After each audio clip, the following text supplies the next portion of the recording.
सादर नमस्कार साथियों। प्रस्तुत है मुंशी प्रेमचंद की लिखी हुई कहानी लाख डांट। जोखू भगत और बेचन चौधरी में 3 पीढ़ियों से अदावत चली आती थी। कुछ डांडमेड़ का झगड़ा था। उनके परदादों में कई बार खून खच्चर हुआ। बापों के समय से मुकदमेबाजी शुरू हुई। दोनों कई बार हाई कोर्ट तक गए। लड़कों के समय में संग्राम की भीषणता और भी बढ़ी, यहाँ तक कि दोनों ही अशक्त हो गए। पहले दोनों इसी गांव में आधे आधे के हिस्सेदार थे। अब उनके पास उस झगड़ने वाले खेत को छोड़कर 1 अंगुल जमीन न थी। भूमि गई, धन गया, मान मर्यादा गई, लेकिन वह विवाद ज्यों का त्यों बना रहा। हाई कोर्ट के धुरंधर नीतिज्ञ एक मामूली सा झगड़ा तय न कर सके। इन दोनों सज्जनों ने गांव को 2 विरोधी दलों में विभक्त कर दिया था। एक दल की भंग बूटी चौधरी के द्वार पर छनती, तो दूसरे दल के चरस गांजे के दम भगत के द्वार पर लगते थे। स्त्रियों और बालकों के भी 2 दल हो गए थे।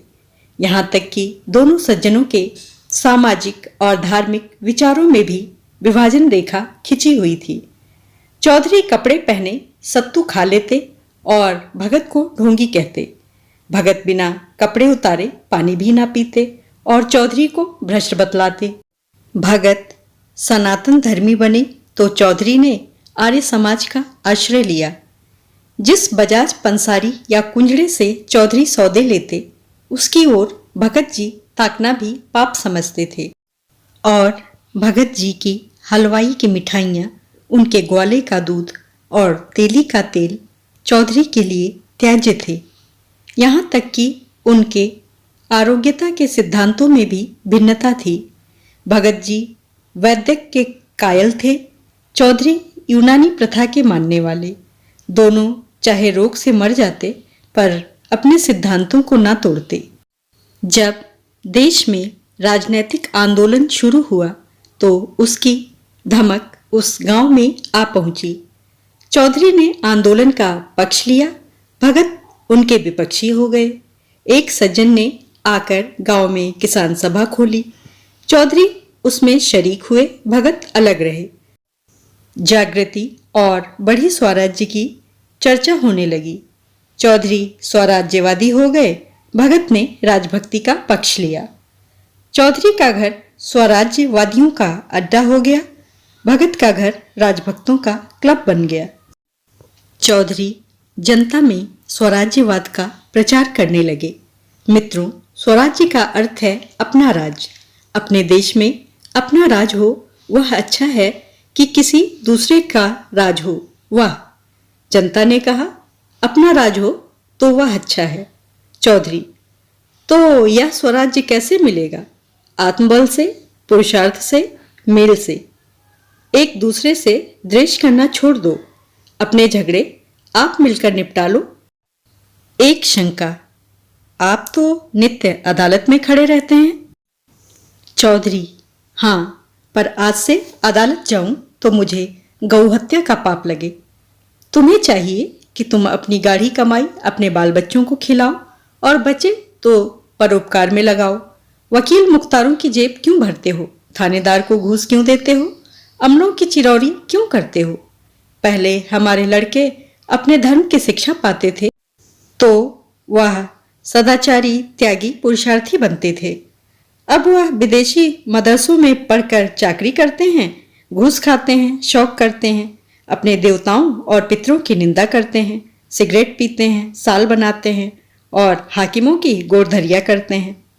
क्या यह हमारा कर्तव्य नहीं है कि हम अपने बालकों को धर्मानुसार शिक्षा दें? जनता: चंदा करके पाठशाला खोलनी चाहिए। चौधरी: हम पहले मदिरा को छूना पाप समझते थे, अब गांव-गांव और गली-गली में मदिरा की दुकानें हैं। हम अपनी गाढ़ी कमाई के करोड़ों रुपए गांजे शराब में उड़ा देते हैं। जनता: जो दारू पिए, भांग खाए, उसे डांड लगाना चाहिए। चौधरी: हमारे दादा बाबा छोटे बड़े सब गाढ़ा गजी पहनते थे।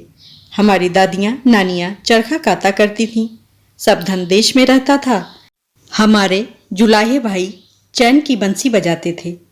अब हम विदेश के बने हुए महीन रंगीन कपड़ों पर जान देते हैं। इस तरह दूसरे देश वाले हमारा धन ढो ले जाते हैं। बेचारे जुलाहे कंगाल हो गए। क्या हमारा यही धर्म है कि अपने भाइयों की थाली छीनकर दूसरों के सामने रख दें? जनता, गाढ़ा कहीं मिलता ही नहीं। चौधरी, अपने घर का बना हुआ गाढ़ा पहनो, अदालतों को त्यागो, नशेबाजी छोड़ो, अपने लड़कों को धर्म कर्म सिखाओ, मेल से रहो, बस यही स्वराज्य है। जो लोग कहते हैं कि स्वराज्य के लिए खून की नदी बहेगी, वे पागल हैं। उनकी बातों पर ध्यान मत दो। जनता यह बातें बड़े चाव से सुनती थी। दिनों दिन श्रोताओं की संख्या बढ़ती जाती थी। चौधरी के सब श्रद्धाभाजन बन गए। भगत जी भी राजभक्ति का उपदेश करने लगे। भाइयों, राजा का काम राज करना और प्रजा का काम उसकी आज्ञा का पालन करना है। इसी को राजभक्ति कहते हैं और हमारे धार्मिक ग्रंथों में हमें इसी राजभक्ति की शिक्षा दी गई है। राजा ईश्वर का प्रतिनिधि है, उसकी आज्ञा के विरुद्ध चलना महान पातक है।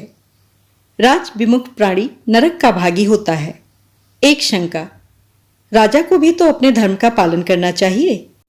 दूसरी शंका, हमारे राजा तो नाम के हैं, असली राजा तो विलायत के बनिए महाजन हैं। तीसरी शंका, बनिए धन कमाना जानते हैं, राज करना क्या जाने। भगत, लोग तुम्हें शिक्षा देते हैं कि अदालतों में मत जाओ, पंचायतों में मुकदमे ले जाओ, लेकिन ऐसे पंच कहाँ हैं जो सच्चा न्याय करें, दूध का दूध और पानी का पानी कर दें। यहाँ मुंह देखी बातें होंगी। जिनका कुछ दबाव है उनकी जीत होगी, जिनका कुछ दबाव नहीं है वह बेचारे मारे जाएंगे। अदालतों में सब कार्रवाई कानून पर होती है। वहां छोटे बड़े सब बराबर हैं। शेर बकरी एक घाट का पानी पीते हैं। दूसरी शंका, अदालतों का न्याय कहने ही को है। जिसके पास बने हुए गवाह और दांव पेच खेले हुए वकील होते हैं उसी की जीत होती है। झूठे सच्चे की परख कौन करता है? हाँ, हैरानी अलबत्ता होती है। भगत, कहा जाता है कि विदेशी चीजों का व्यवहार मत करो। यह गरीबों के साथ घोर अन्याय है। हमको बाजार में जो चीज सस्ती और अच्छी मिले वह लेनी चाहिए, चाहे स्वदेशी हो या विदेशी। हमारा पैसा सेंध में नहीं आता है कि उसे रद्दी भद्दी स्वदेशी चीजों पर फेंकें। एक शंका, अपने देश में तो रहता है, दूसरे के हाथ में तो नहीं जाता। दूसरी शंका, अपने घर में अच्छा खाना ना मिले तो क्या विजातियों के घर का अच्छा भोजन खाने लगेंगे? भगत, लोग कहते हैं लड़कों को सरकारी मदरसों में मत भेजो। सरकारी मदरसे में ना पढ़ते तो आज हमारे भाई बड़ी बड़ी नौकरियां कैसे पाते, बड़े बड़े कारखाने कैसे बना लेते। बिना नई विद्या पढ़े अब संसार में निवाह नहीं हो सकता। पुरानी विद्या पढ़कर पत्र देखने और कथा बाँचने के सिवाय और क्या आता है? राजकाज क्या पट्टी पोथी बाँचने वाले लोग करेंगे? एक शंका, हमें राजकाज ना चाहिए, हम अपनी खेती बाड़ी में ही मगन हैं, किसी के गुलाम तो नहीं। दूसरी शंका, जो विद्या घमंडी बना दे उससे मूर्ख ही अच्छा। यही नई विद्या पढ़कर तो लोग सूट बूट घड़ी छड़ी हैट कैट लगाने लगते हैं और अपने शौक के पीछे देश का धन विदेशियों की जेब में भरते हैं। ये देश के द्रोही हैं। भगत, गांजा शराब की ओर आजकल लोगों की कड़ी निगाह है। नशा बुरी लत है, इसे सब जानते हैं। सरकार को नशे की दुकानों से करोड़ों रुपए साल की आमदनी होती है। अगर दुकानों में ना जाने से लोगों की नशे की लत छूट जाए तो बड़ी अच्छी बात है। वाह, दुकान पर ना जाएगा तो चोरी छिपे किसी न किसी तरह दूने चौगुने दाम देकर सजा काटने पर तैयार होकर अपनी लत पूरी करेगा। तो ऐसा काम क्यों करो कि सरकार को नुकसान अलग हो और गरीब रैयत का नुकसान अलग हो। और फिर किसी किसी को नशा खाने से फायदा होता है।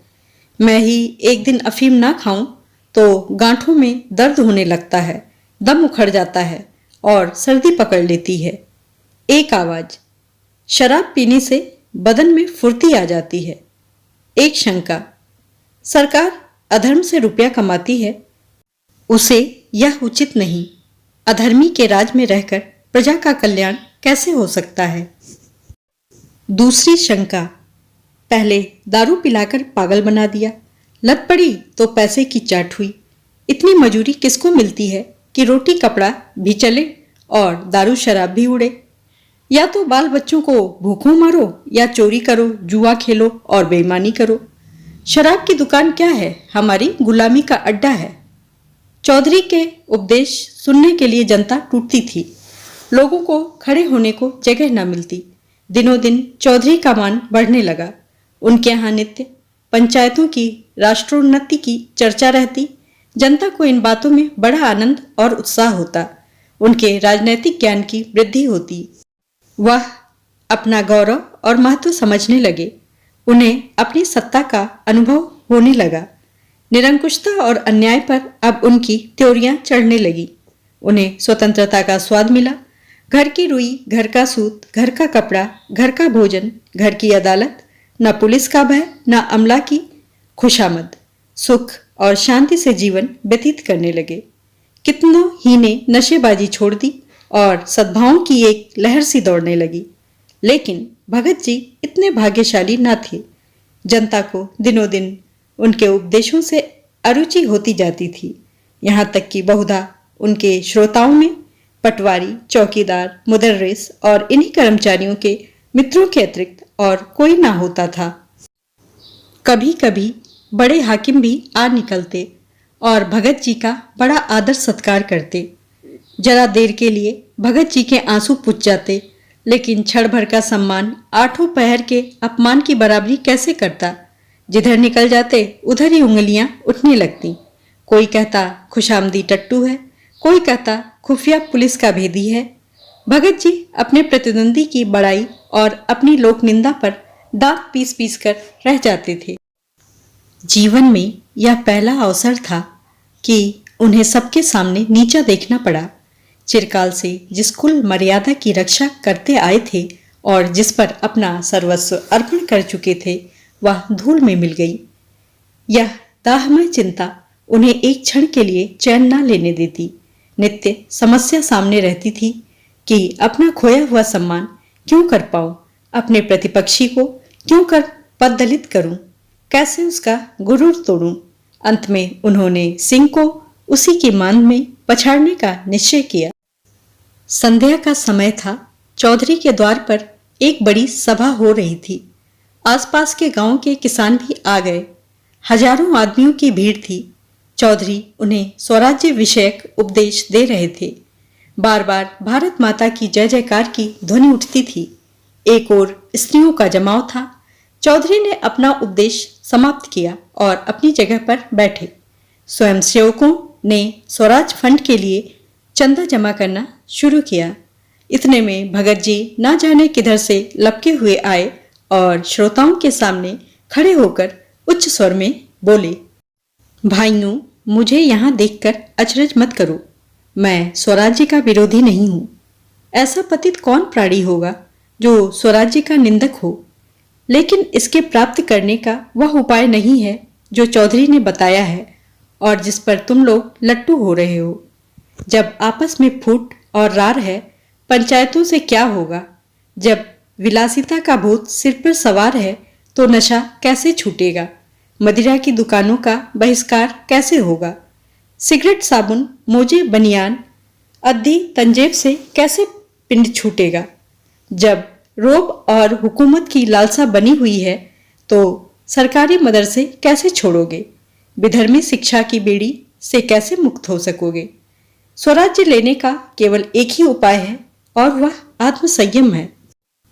यही महाऔषधि तुम्हारे समस्त रोगों को समूल नष्ट करेगी।